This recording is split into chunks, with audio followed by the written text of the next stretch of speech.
The main thing we can and can't control is our environment. And where environment is concerned, it's the one thing that will always win over how you're feeling or your strength of will. If we walk into an environment that's positive and happy, it's infectious.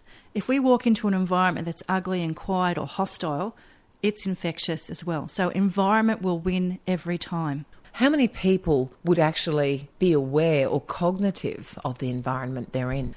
On a subconscious level, we pick it up instantly. You can walk into a room and if there is tension, we immediately feel it. We don't have to see it. We don't need to know who's involved, but we pick it up. But on our day-to-day level of life, our conscious level, often we become so involved in that environment that we don't become aware of how it does affect us. And the environment affects our mood, how we react, how we get on, if we have a great day or a bad day. So it is one of the biggest silent, unwritten, unacknowledged parts of every day. And many times it might not even have anything to do with you, but we often personalise it. Absolutely. The one thing about environment is we cannot control the environment outside of ourselves. So the people around us, if they've come to work in a bad mood, or they've come home from work and they're in a bad mood, or there's tension within the office, or there's, on the way to work it's raining, or you've got caught in a traffic jam, or there's all these other scenarios or environments that have affected us that we have no control over, that's a big issue that we deal with every day. So how can we set some parameters here if we do acknowledge that our environment is affecting us in a negative way?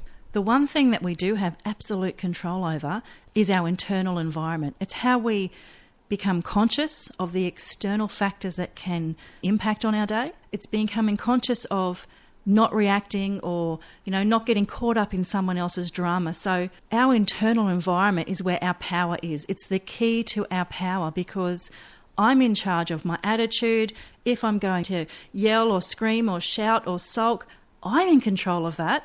And regardless of what goes on outside of me, I can work with myself. So you might have a really bad environment that you walk into or a really good one. And if it's a good one, it's great to go with that and get involved in that environment. But if it's a negative environment, you have the power to not become involved in that. And that's the power of detaching, being conscious of it and choosing. Every day I say, today is another day in paradise. And I say that so often, Kim, that it is. We tend to get into a habit of blaming, whether it's us being blamed or us blaming others. One of the things that we can do, and this is a key point, to control our internal environment and keep ourselves positive, choose our attitude, all that sort of thing, is take responsibility for the situation, accept it for what it is, and don't assign blame to others, or don't wear that blame or that guilt for yourself. Understand the situation, stay detached and unemotional, and move on from that. So you're not getting caught or you're not contributing to an environment that's not healthy. One of the key things I've learned in some of the cognitive therapy I've encountered in my life is to have keywords or key things that stop you from going there, so to speak. To have a word, a happy word. Do you think that it's helpful to have a key word or a key process that when you encounter that you think, oh, I can go to my happy place? Absolutely, Kim. And I use this with clients all the time. I'm one of those people that truly believe in happy words or affirmations. I carry around affirmations when I feel that I need them. If I'm overwhelmed or I feel the pressure. If I have to go to the bathroom, I can sit there for a couple of minutes and use my happy words or my affirmations. Call me crazy, but you know what? I'm in control of my environment. So another day in paradise, that is one of my key affirmations. It's a control check. It's a reality check for me. It helps me change my physiology, gets my mind where it should be, and it works. So absolutely. It should be something you believe, though. You must believe it. So they're key points. You could think of people that you love or people that have lifted you up or experiences that you've had to help change that physiology and get your mindset into that happier or that more positive place. What are some of the environments that you've been into that are key examples of how you've been able to employ the change? The workplace is the most common one. We usually go to them every day.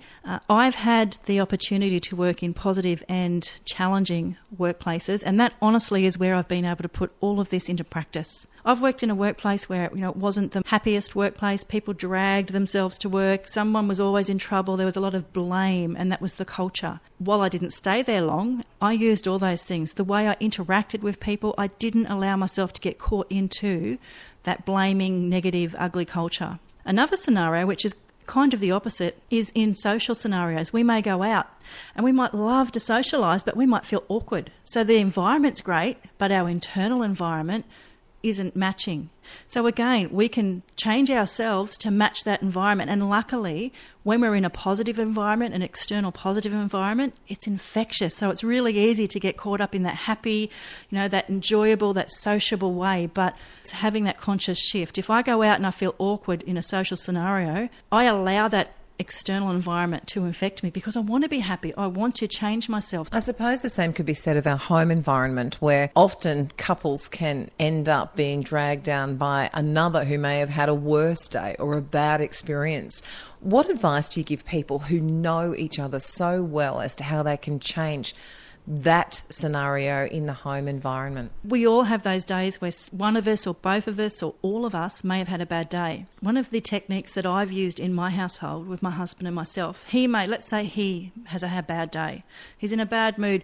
In past times, I would get caught up in that. So we would both be in a bad mood and obviously, it didn't end well. What I've learnt now is if he's in a bad mood, I will call it and I'll say, listen, if you're angry, that's okay. You go and be angry and come back when you're not, because I will not get caught up in your mood. Or vice versa. I've become conscious enough by practicing this that I'll say to him, listen, I'm having a bad day, not happy, it's not about you, leave me alone, give me some space. So I will communicate that with him so he knows that, and that is the key.